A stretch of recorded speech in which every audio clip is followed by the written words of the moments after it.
gotten this far, you've made it to the last step. So what we want now is we've got a clay pot that's about this thick and this tall. We want these walls to get thinner and taller. I'm going to tell you right now, try to avoid the temptation to just put both of your hands here, squeeze, and make a bowl. We're not trying to make a bowl. This is the easy way out. If you just rely on this way, you're only ever going to get a pot that is as tall as your fingers are. Try to learn how to do it the proper way so that you can expand your possibilities as you go. This next step is I'm going to be working at about 5 o'clock. If I'm a right-handed person, my hands are always staying in this quadrant right here. Imagine this split, quadrant 1, 2, 3, 4, we'll say quadrant 4. So about 5 o'clock, this is my sweet spot. 6 is a little too close to me, 3 is a little too far, 5 is perfect. First thing I want to do is make a little notch at the very base of this pot. For beginners, I recommend taking this throwing sponge and basically hot dogging your finger in it. I'm not holding the sponge out like this so that it's floppy. I'm just creating a barrier between my finger and the clay. This helps to create less drag. What I do currently is I'll just use my knuckle, so if you want to try that, I'll do that as well. But we'll start by using the sponge, creating a little notch at the very bottom. So what you should have now is a new thinness, and then a little bead of clay here, a little bump. What I'm going to do is I'm going to keep this finger here. My left hand is going to go directly opposite on the inside, not over here, not here, not here, not like this, not like this. I want to try to use my fingertips curled in, my hands locked together. So again, not like this, not like this, not like this, this. Hands locked together, fingertip directly opposing this hand. They should, if I were to go straight up, they should meet.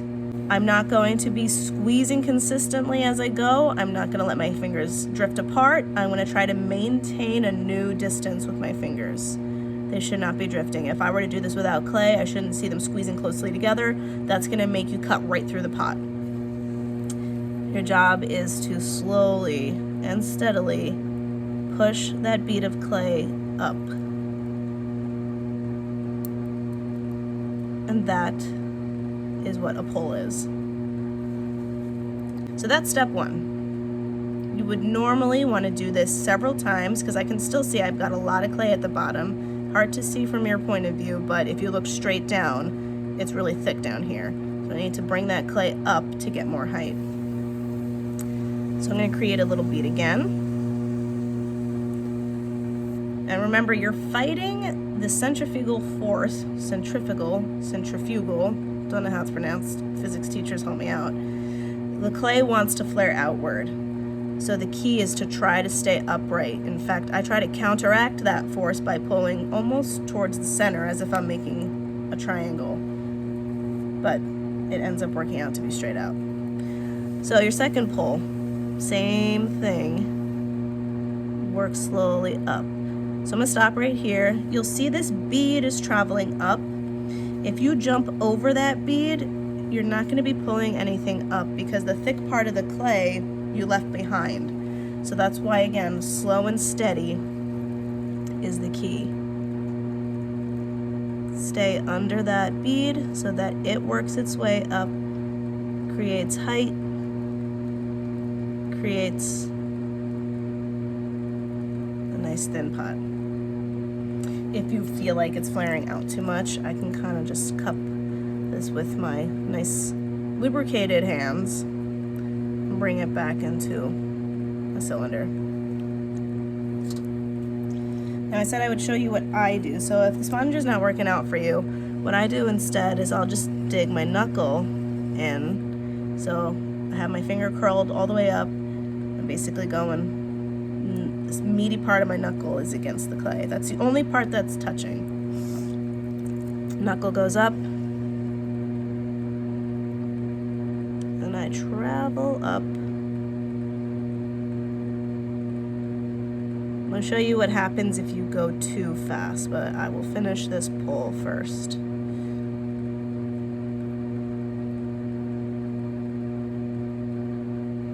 So here is a neat way to show you what happens if you go too fast. If you pull too fast, some areas of the clay as you go up are going to get a new thinness, they're going to get thinner, while others remain thick. So I'm going to use this as an example. Let's say I just go this fast up the clay. You can see I just created a spiral. That's basically what's going to happen, but worse with your pulls. What I'm aiming for is, again, slow and steady to allow each new level of my finger to pass a full rotation. So I should have even throwing rings, not spiral throwing rings. Okay, so your job is to keep throwing. Try to push the limits of that clay. If you think you're done, do another pull. Oftentimes as beginners, we leave the clay too thick.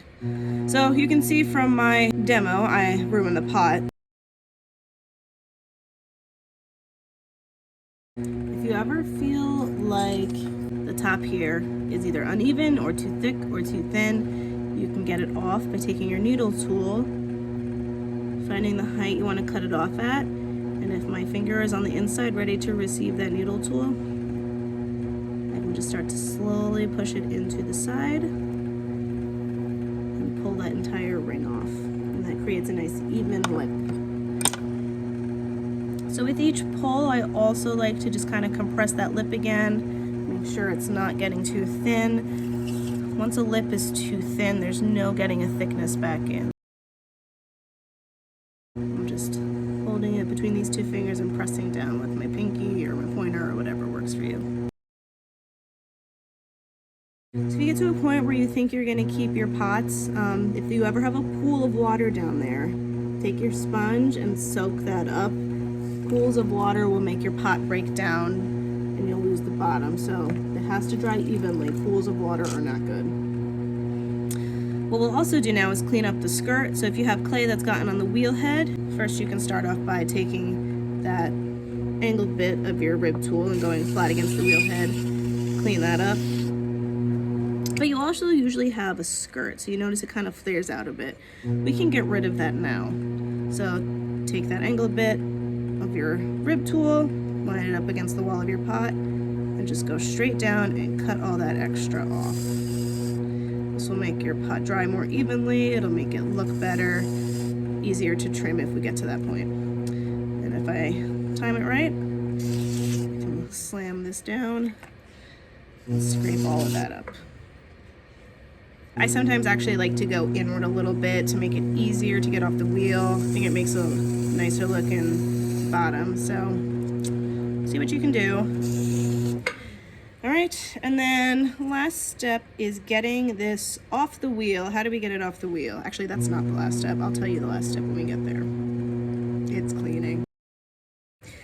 All right, to get this off the wheel, we're gonna put a little bit of water in front of the pot or behind it, however you choose to look at it. Take your wire tool, get it nice and taut, and going into that puddle, slide the wire tool under your pot, and with a few good swipes, if you can, it should slide right to the edge. This keeps it from sticking to this clay down here. All right, so just with two fingers, I create like little crab pincers, and I lift, and there's your pot. That's what it looks like from the inside. Walls should feel like the same thickness throughout. If you don't think you want to keep this, actually I recommend this for your very first time ever. Take your wire tool and slice. This will allow you to get an x-ray view of how you did. So if you cut all the way through, peel that apart, and you look at this cross section or the inner walls, you can see if you were consistent. If you want to get an even more of a view, you can slice it again. But basically this tells you what you did. So this thickness at the bottom, that's usually pretty typical. So I could have pulled more clay up the wall by pinching again and pulling that up, but I usually like to tackle this bit with trimming, so not a big deal. You can see your base, you can see how thick that was. If it was really thin, you wouldn't have much of it left. You'd probably cut right through, and you know you need to stop pushing, a little sooner. But, if I have thin areas, like if I got a really thin area and it was really wobbly, I'll know here that probably means I stopped and I let it spin too much and it got really thin, or I pressed too hard with my pulls. If it's really thick at the top, that probably means I stopped too soon and I left a lot of clay there. Just use this as a reading tool and a learning tool so that you know how to go next time. But while I'm here, I'll show you the hand positioning from what this would look like if there was no clay there. So I start with my knuckle, squeeze, and then my finger again is right across from it, making those pulls. Ideally, your outside knuckle is actually going to be a little bit lower, but in a nutshell, that's what a pull looks like from X-ray view. Okay, so if we're not going to keep these, which I don't think we will at first, just find one of my blue buckets. Blue buckets near the wheel. This guy. Take your scraps, plop it in. You'll have some slippy water. Get your tools out. So I just had this in here. Dump your slippy water gently into that bucket with any scraps that are in there. Okay. And these guys that we used, they all need to go to the sink and get washed. That is the final step.